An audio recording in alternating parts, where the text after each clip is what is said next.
संविधान को बदलने के लिए जो लोग बोल रहे हैं उन लोगों को नॉलेज नहीं है कि एक तो संविधान बदलने के लिए संविधान के अंदर ही प्रावधान रखा गया है।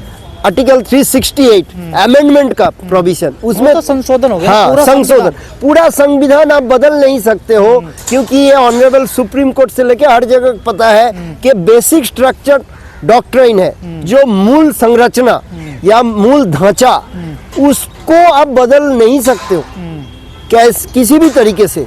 उसको बदलने के लिए बहुत बड़ा बहुमत सारे राज्यों के पास जाना पड़ेगा, जैसे जीएसटी पारित हुआ था उस टाइप का।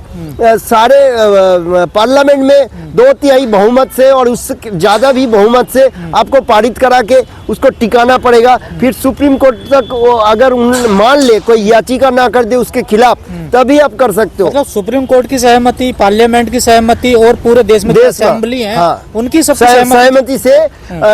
लेकिन वो तो एक एक पार्ट, एक एक धारा का, एक एक लैंग्वेज को आप चेंज कर सकते हो, एक एक सिस्टम को, लेकिन पूरा संविधान को तो आप बदल नहीं सकते। तो ये जो लोग कह रहे हैं कि भारत को हिंदू राष्ट्र बता देना चाहिए, ये पॉसिबल है? भ्रम है, ये एक भ्रम है, क्योंकि मूल संरचना का हम जो अभी बात किया उसमें ये जो सेकुलरिज्म यानी कि धर्मनिरपेक्षता, तो वो भी एक मूल संरचना है जो SR Bommai versus union of India 1994 का जजमेंट में स्ट्रांगली आके रखा।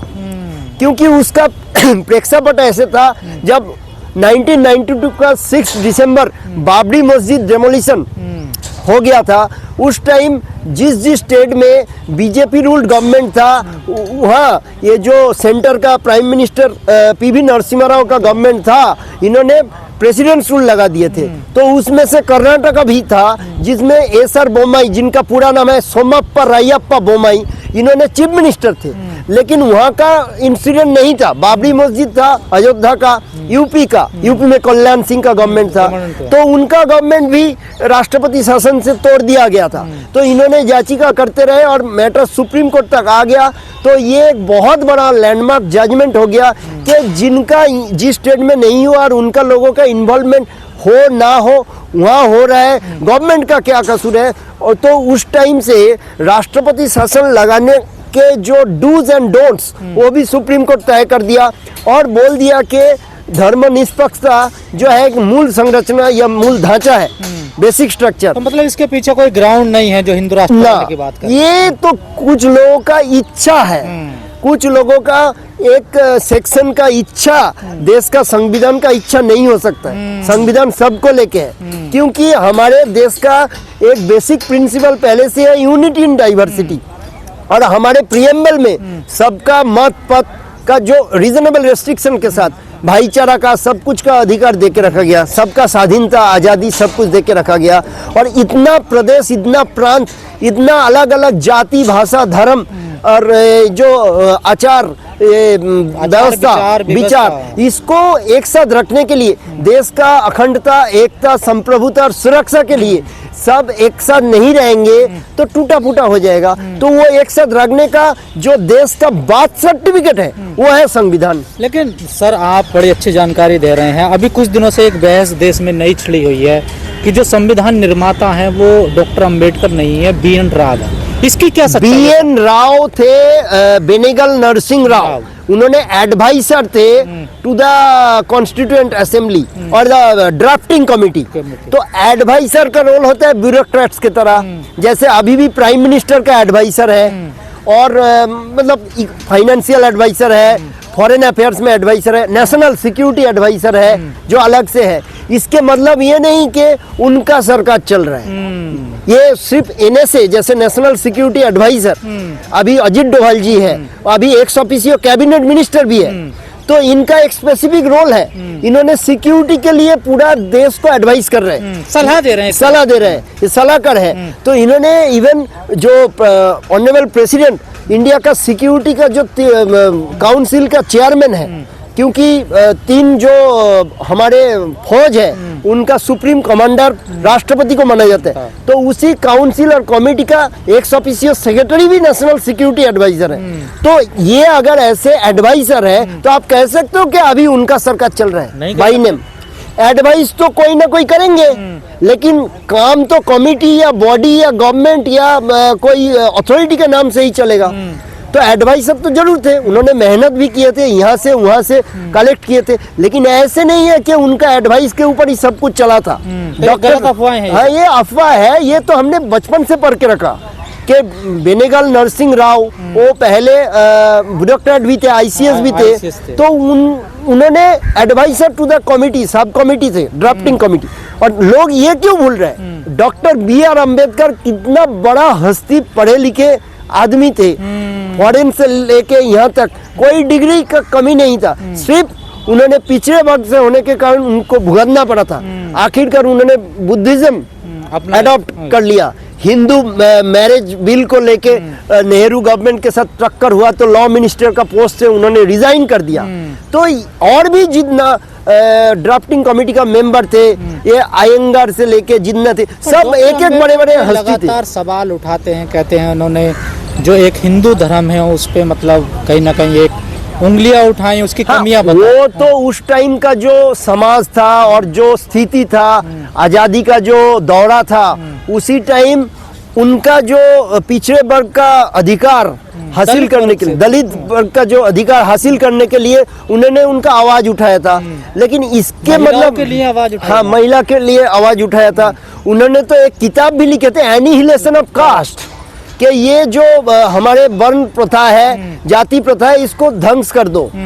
तो इसके मतलब ये नहीं है, देखो साथ साथ ये भगत सिंह का भी किताब आता है, why I am an atheist.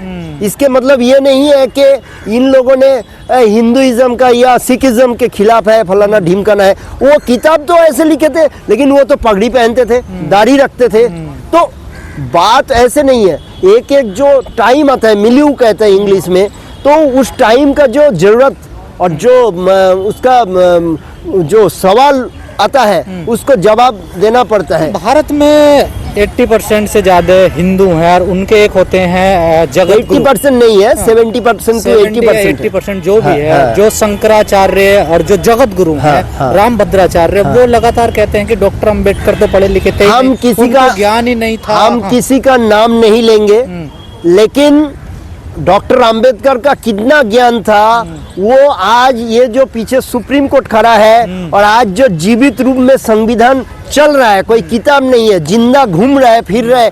प्रधानमंत्री संविधान से उठ के आए हैं, राष्ट्रपति संविधान से उठ के आए, कोई हम आप बात कर रहे हैं, हाँ, बात कर रहे हैं। हाँ, तो प्रधानमंत्री कोई मोदी, PM मोदी का नाम ले रहा है, कोई द्रौपदी मुर्मू का नाम ले रहा है, कोई आज का चीफ जस्टिस सूर्यकांत जी का नाम ले रहा है। ये कौन है?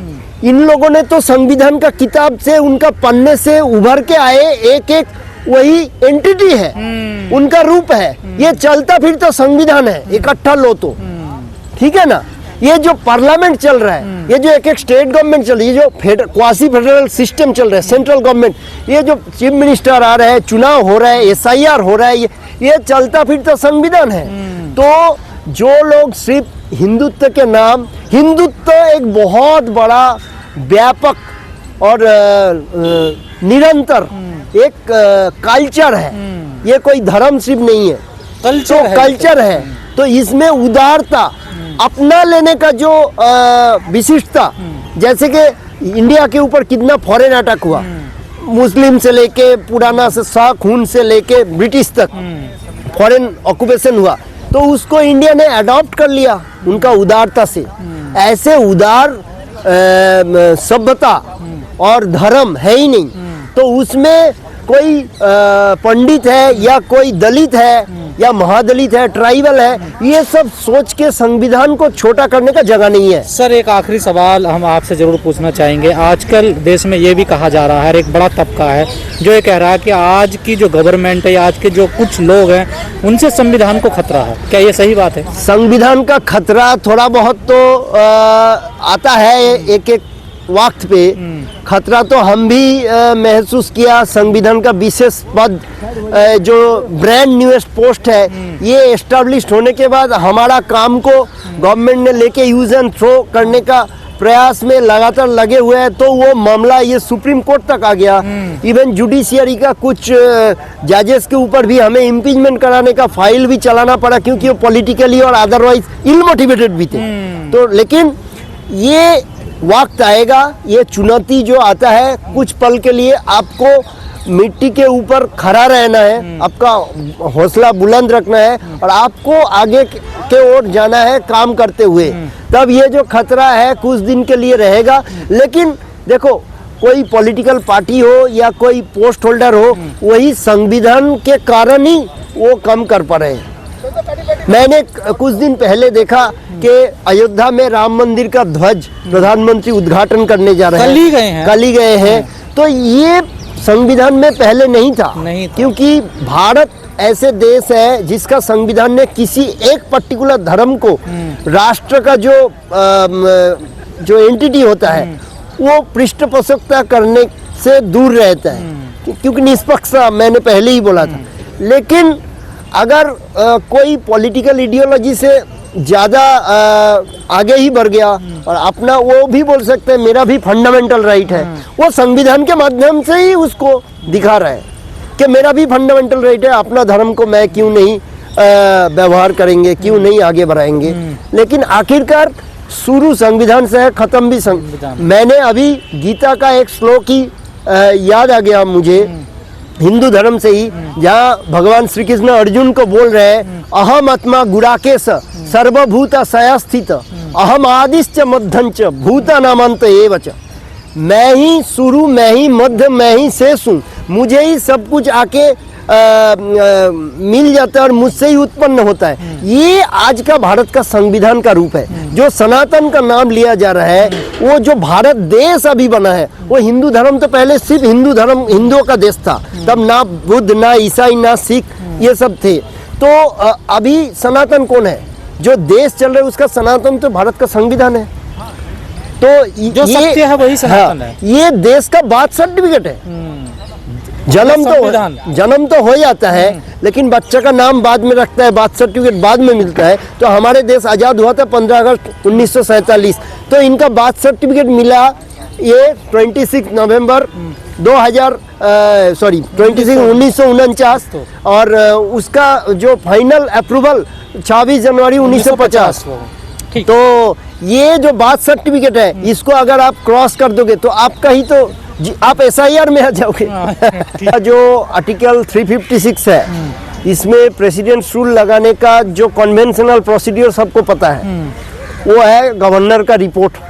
या तो दिल्ली जैसे यूनियन टेरिटरी में जहाँ NCT ऑफ दिल्ली बताया जाता है, जहाँ असेंबली भी है, गवर्नमेंट भी है, CM भी है, वहाँ है लेफ्टिनेंट गवर्नर का रिपोर्ट।